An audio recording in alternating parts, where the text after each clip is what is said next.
Southeast Radio's Business Matters with Carl Fitzpatrick. Well, the GAA has always played a major part in John Hyland's life, and following the completion of a project for his sports management degree in UCD, a new business idea was developed to help membership-based organisations like GAA clubs to grow their revenue streams. John joins us now to discuss the growth of ClubSpot and its plans for international expansion.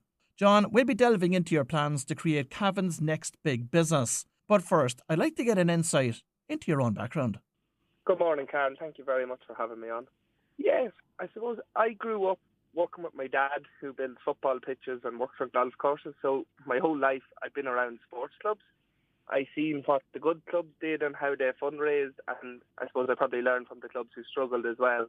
So I was always very interested in sports clubs, how they're run, how people fundraise, and the volunteers behind it, because, you know, they're the people with the stories, they're the characters, they're what drives grassroots sports in Ireland.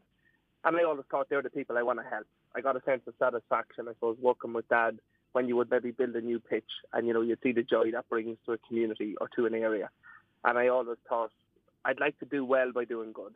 I want to take you back to 2020 and a project which you completed as part of your sports management degree with UCD.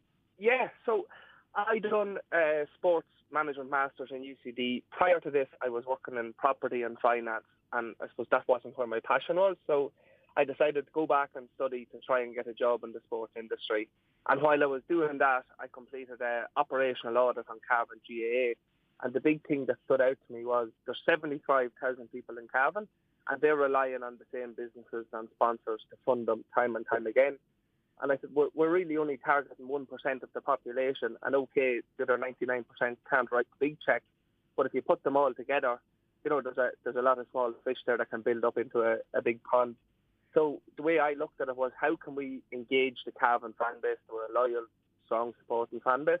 How can we engage them, and how can we help Cavan GA monetize them? Because this fan base want to contribute to Cavan. They just didn't necessarily have a method or a structure in place to allow them to support the funding and development of GAA in the county. So, having identified that only a small number of people and businesses were financially contributing to Cavan GAA, how did you think that this could be addressed?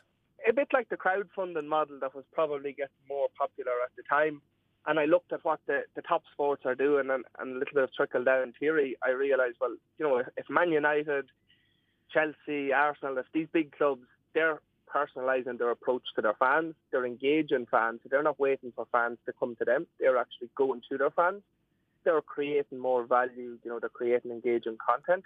And I thought, well, why can we not do this in local GAA, or why can we not do it for Cavan GAA again, who, as I said, there's 75,000 people in the county, and it's a football-mad county. And I just thought the hypothesis was, you have so many people there that want to contribute, they can't write the €1,000 sponsorships, but they will contribute to maybe a monthly draw or some other smaller form of fundraising. And it's that sustainable recurring revenue. That was where I spotted the gap in the market, where counties could do maybe big one-off fundraisers, but it was year on year, your costs were rising, and how are you going to rise your income to match that? So talk to us about the functionalities of the ClubSpot app and how it enables membership-based organisations to manage all matters relating to their members. The ClubSpot app is unique in that we provide every customer with their very own white label mobile app. So that means you get, say, a Cavan GAA app, or my local club is Gowna GAA. So every club has their own app and their own identity. I suppose supporters aren't interested in ClubSpot. You know, they're interested in the team they support. I identify with, again, I'll say Cavan. If somebody's from Dublin, maybe they'll identify with Dublin GAA or Leinster Rugby or whoever it may be. And we noticed that the strongest thing to drive revenues was to drive engagement. That's where the flywheel starts here. So if we can get more supporters to engage with a club, and I suppose to want to be part of that online community, because that's how you receive your news first, it's how you receive your messaging. You can buy memberships, you can buy memorabilia or contribute to fundraisers and make it easy for people. But then by engaging that, one action drives the next. So, you know, we get them onto the system. They then start to contribute. The club or the county starts to provide them with valuable content or news that they want. And it all just drives itself in a loop after that. One of the greatest challenges facing these types of organisations is membership fee collection. So how does ClubSpot assist with this core activity? We make it really easy. On ClubSpot, you can buy your membership in 10 seconds. And that's the big thing for users. They just want ease of use. When I started, there was a big thing about people moving from offline to online payments. But what we have to understand is some people might still want to use cash, but volunteers' time is very precious. And it takes a lot of time for these volunteers to go around and gather their memberships and spend a lot of time doing a process that's repeated year after year with the same people and the same transactions. So we tried to automate that completely, where a user can sign up now in 10 seconds on our system, but they can actually tick a box, and next year and the year after and the year after, they'll automatically become a member and the payment will automatically be collected. So I suppose we allow volunteers then to spend their time on the positive aspects of the club, like the coaching or improving the facilities, and not doing the same repetitive, tedious tasks year after year. ClubSpot's first customer was your own local club, Gowna GAA. So what results did the app deliver for them? Yeah, it was brilliant. I suppose we're always going to get a lot of support off the local club, and I have to say they backed me all the way from starting out with just an idea. You know, they were always happy to support me. In the first week with Gowna GAA, we moved across from a competitor system. We'd done more money in the first week than they had done in the previous 12 months on the competitor system. And it's taken off from there. Like, I think we're now doing about 60% of the annual turnover of the club comes through the ClubSpot system. And John, how many organisations are now using ClubSpot? So it's around 500 organisations now using ClubSpot in Ireland, the UK, the US and Australia. And we're serving, I think, 5 sports and then 3 other membership organisation types as well. So it's really become a go-to management systems for clubs and organisations of any type, any sport. Like, we work with schools, community groups. We're not just with sports clubs as well. And what revenue model underpins the business? It's a subscription-based revenue model. So every club that signs up with us, they have an option to go monthly or annually, and they'll pay a subscription fee to ClubSpot. So it's quite a simple business model, and it makes it very easy for our customers to see a return. You know, they get good value for money. And of course, the business has been supported by Enterprise Ireland. So what are your plans in terms of internationalisation? We're only really starting to push internationally now. We got our first customers internationally about 12 months ago.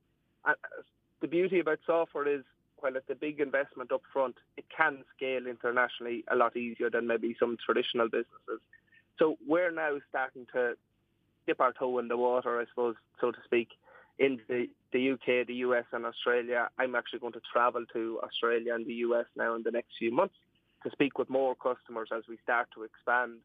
And our strategy is, I suppose, we like to provide an excellent product and an excellent service to our customers, and word of mouth, our brand is really what we've built our business upon. So we want to ensure as we move international, we can maintain that level of quality. We don't want anything to drop. So we're going to go international. I'll do the initial sales myself, and we'll start to, I suppose, push the ClubSpot brand in these new markets. And in terms of international growth, will you opt for a narrow and deep approach by targeting specific sports, or will you try a broader strategy? Yeah, we will go narrow and deep. We're already speaking to our few initial customers, and so we would like to build a complete solution for people. You know, you don't want something that's half fits here and half fits there. We would like to go and solve every problem for our customers and try to own a market if we can. A bit like what we have done in Ireland, or we're in the early stages of doing in Ireland. And in terms of your roadmap for innovating the product, what's in store?